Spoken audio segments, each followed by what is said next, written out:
my name is Nicole Hadlock. I'm in the GEO 3100 Natural Disasters class. Today is December 9th, 2022, and this is my final project on earthquakes. And it's a perfect day to talk about earthquakes because earthquakes are very common. In 1 year, over 1 million earthquakes can be felt worldwide from all sorts of people in all different cultures. And in Utah, earthquakes are among the most popular natural disaster and they happen the most often. And it's important as people who live in Utah to be informed about what earthquakes are and what damage they can do so that we can be better prepared and better protect ourselves. On the following slide, I have a video of an earthquake that occurred in Magna, Utah.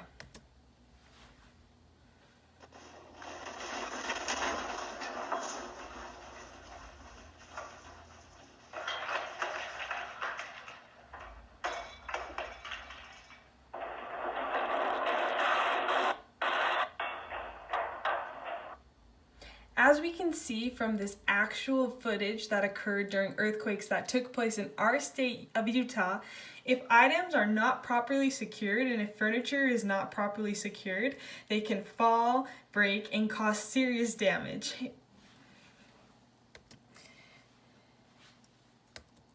Here's another picture of some of the damage caused by the Magna earthquake. Here is a picture of the angel Moroni on top of the LDS temple, and he lost his trumpet during an earthquake that was 5.7 on the Richter scale. And here's another picture of the damages caused by an earthquake that took place in Magna, Utah, the same video that we watched. So where exactly do earthquakes occur? Earthquakes occur all over the world, but mostly on fault lines. And over 80% of earthquakes occur on the edges of the Pacific Ocean, which is a specific fault line. There are different kinds of fault lines, which you can see in the picture below. The first kind is a reverse fault, and that is when the land on top slides up and the land on bottom slides down. A normal fault is the picture in the middle, and that's when the bottom land slides up and the top land slides down. And then the last one is a strike-slip fault line, and that's when the two pieces of land slip and slide side to side.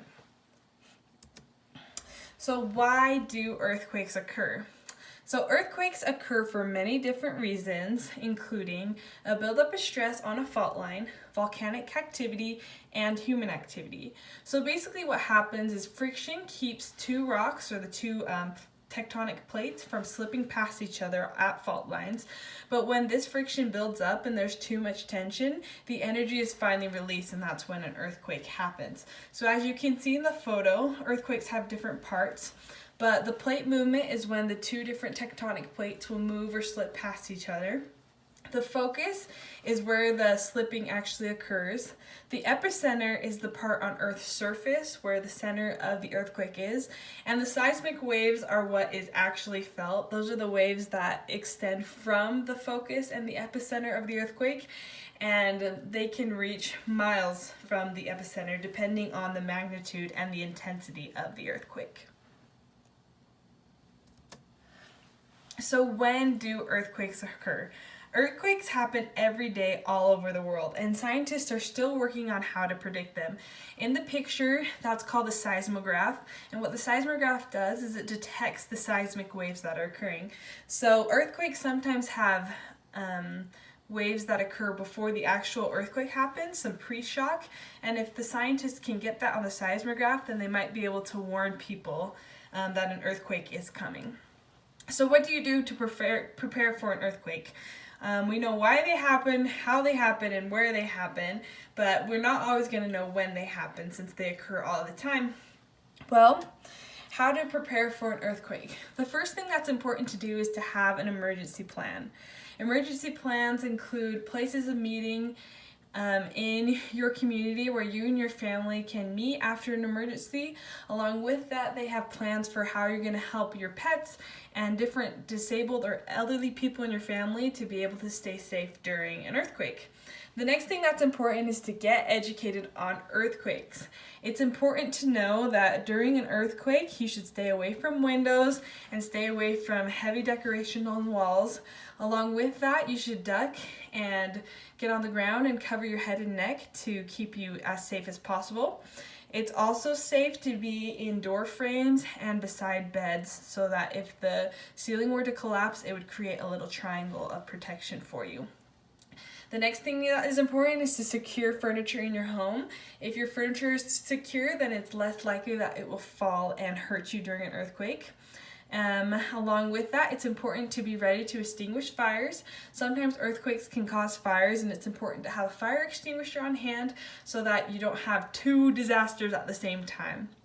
The last thing that's important is to have the next two things that are important are to have a 72-hour kit on hand. If you're prepared ahead of time, then it will be less stressful when the event of the emergency actually happens. And the last thing to do is talk frequently to your family about your emergency plans. Life is always changing and things are always switching up, so it's important to always be on the same page with those you live with.